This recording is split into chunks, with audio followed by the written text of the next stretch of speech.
시간 오늘 최학년 회장님 나오셔서 인사 및 기념사 말씀 주시겠습니다.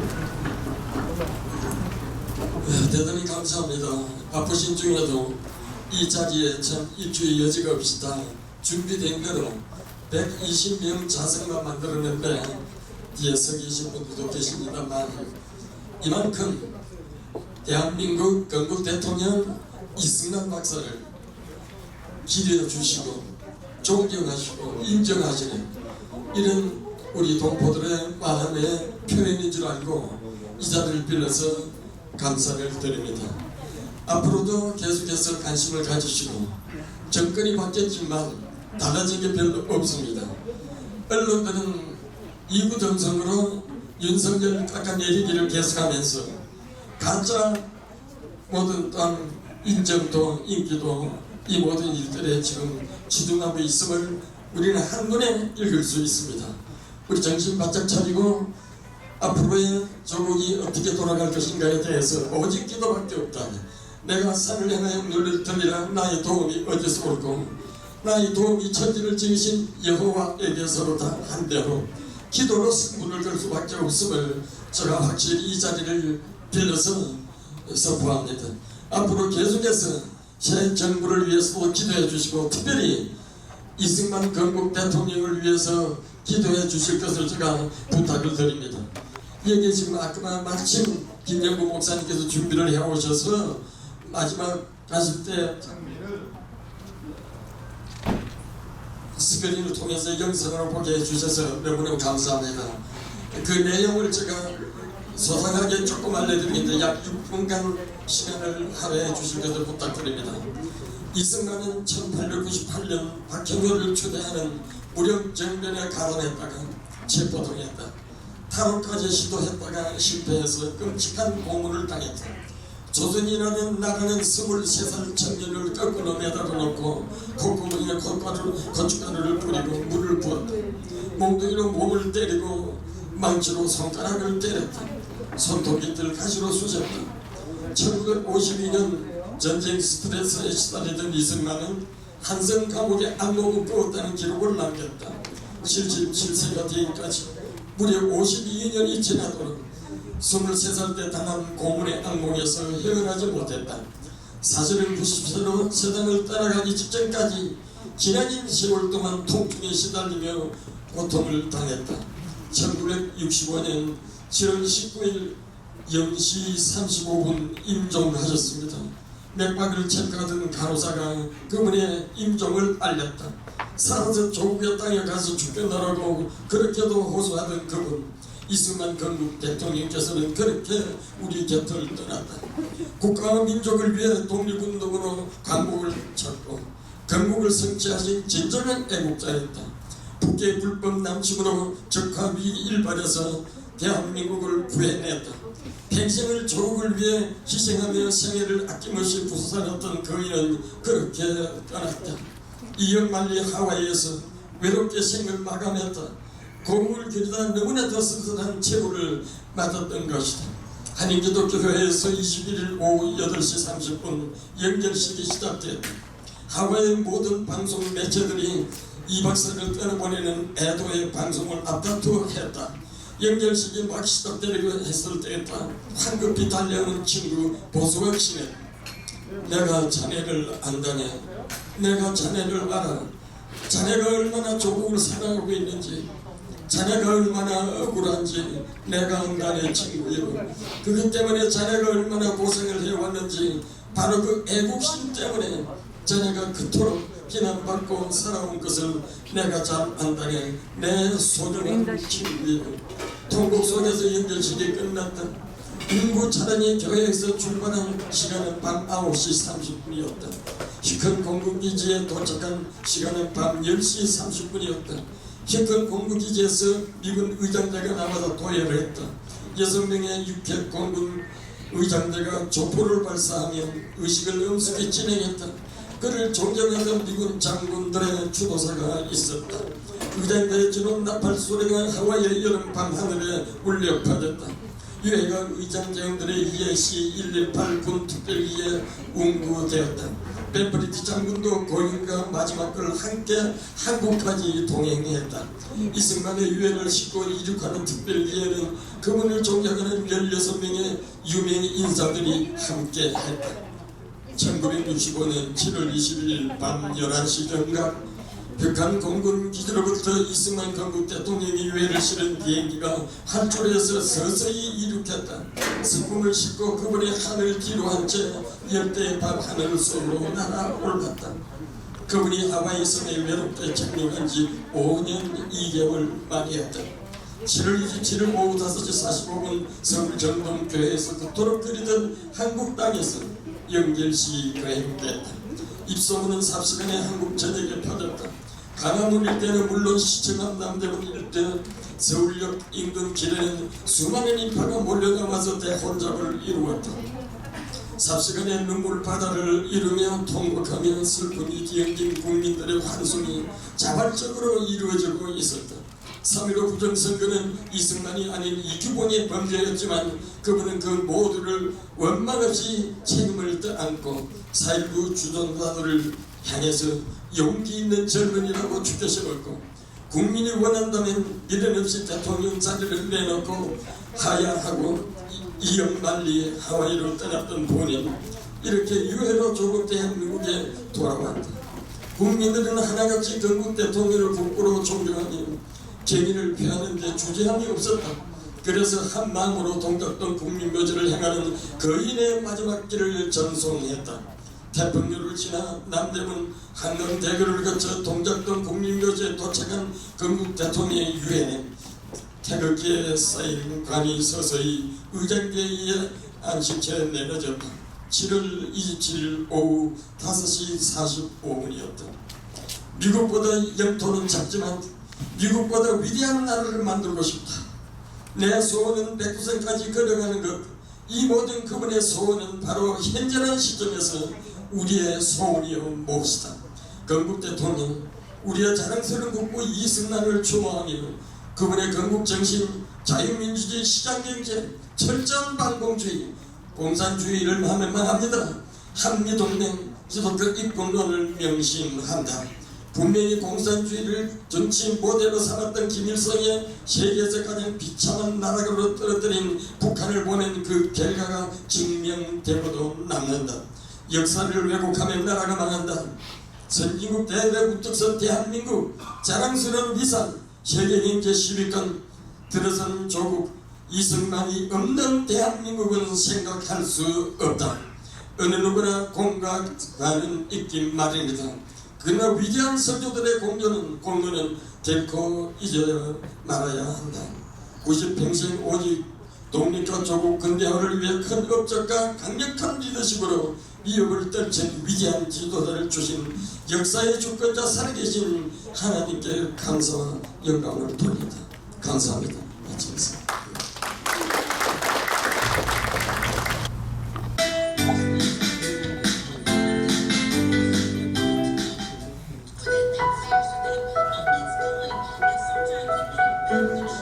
사서입 개헌으로 불리는 1954년 2차 개헌은 이승만의 독재를 위한 것이라고 많은 사람들이 생각합니다. 하지만 그 내용에는 국가 기반을 다지기 위해 꼭 바꿔야 하는 조항들이 있었습니다. 국가의 주요 사항을 결정할 때 정치인들의 권력 남용을 막기 위해 국민의 의사를 묻도록 하는 국민투표제를 도입하고 당시 사회주의 경제를 기반으로 하고 있던 경제 관련 헌법을 자유시장 경제 체제로 바꾸기 위함이었습니다. 그리고 여전히 황폐했던 국토의 복구와 경제 부흥을 위한 자금도 많이 필요했고 미국으로부터 도움을 받아야 하는 부분이 있었기에 이승만의 역할이 필요하다고 생각했습니다. 그래서 부칙으로 만든 초대 대통령이 한해 중임 횟수 제한을 없앤다라는 조항을 만들었던 것입니다. 개헌안 통과는 국회의원 3분의 2인 136표 이상이 찬성해야 가능했는데 135표가 나와 딱 한 표가 부족하여 통과하지 못했습니다.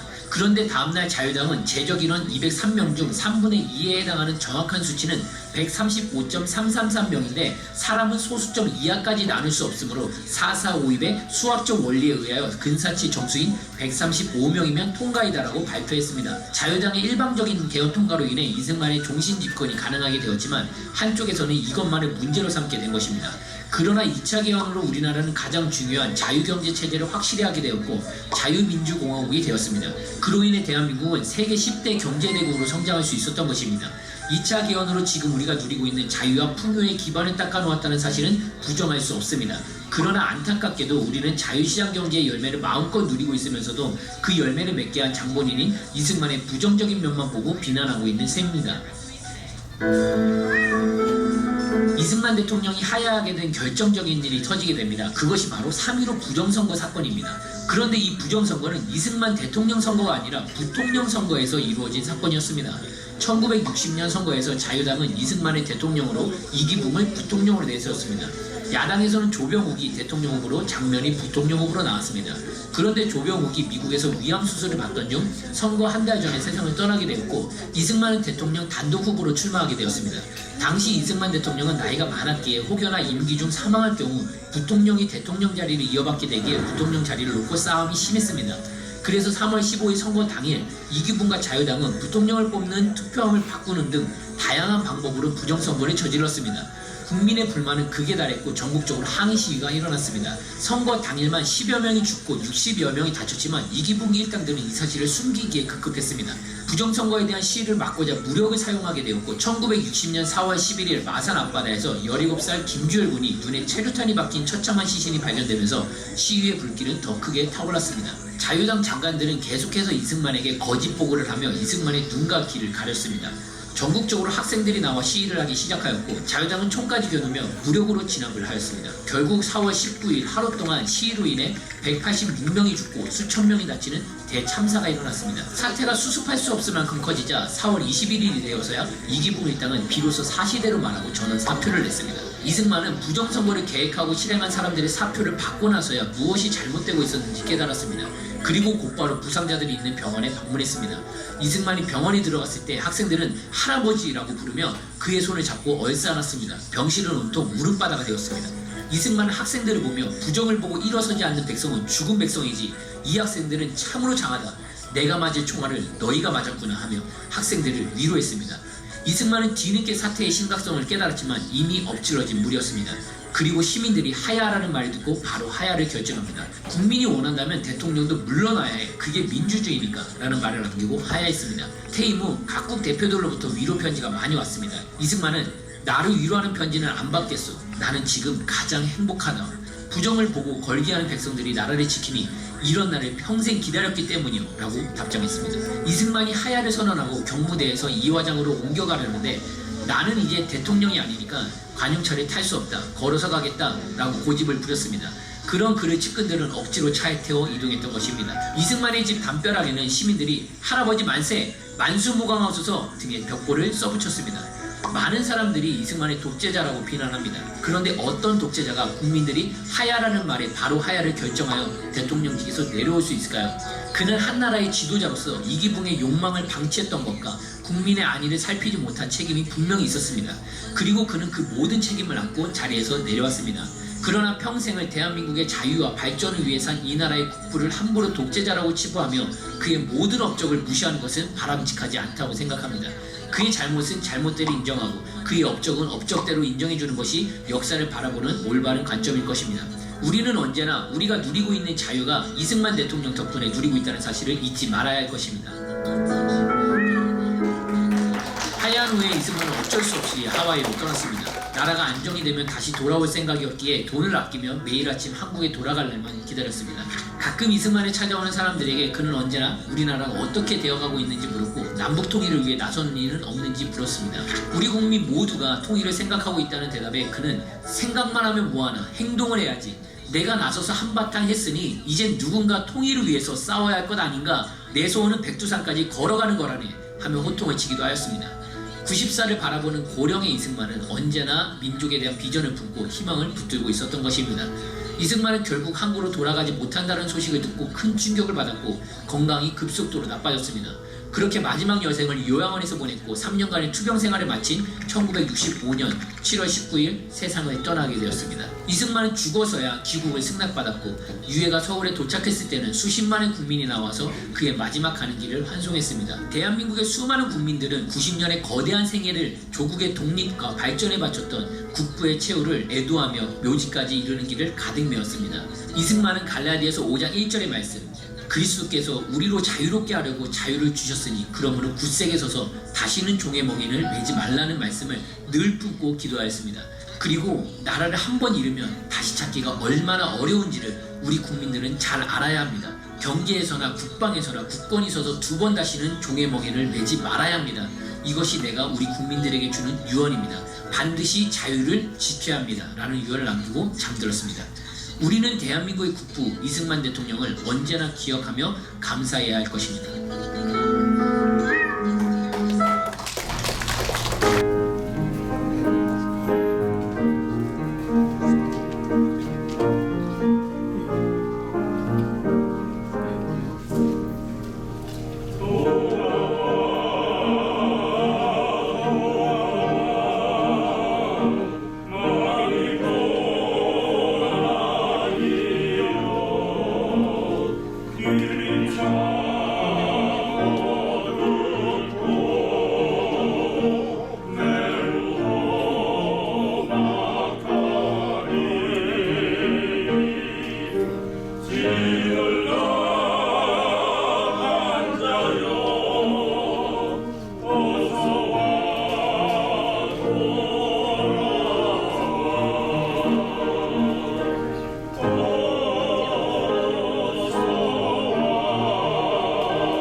이승만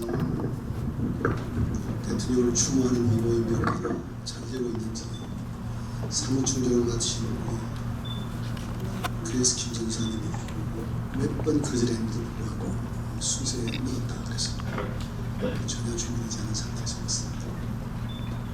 제가 잠깐 퀴즈 하나 내겠습니다. 이분이 누군지 한번 맞춰보도록 합니다.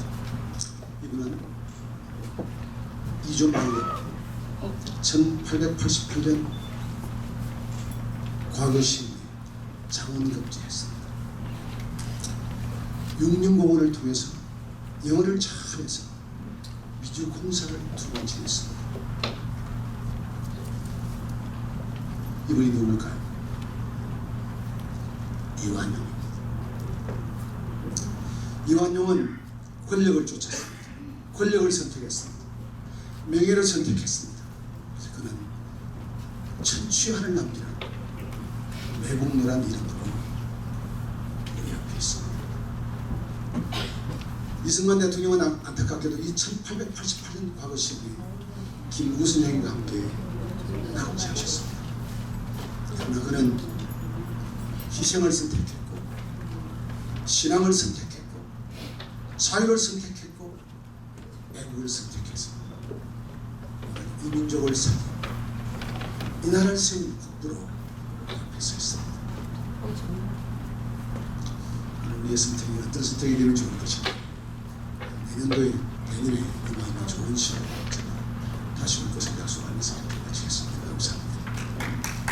대한민국 건국 대통령 우남 이승만 초대 대통령님의 제57주기 서거일 2022년 7월 19일 오늘 모든 국민들은 경건한 마음으로 머리 숙여 추모드리나이다.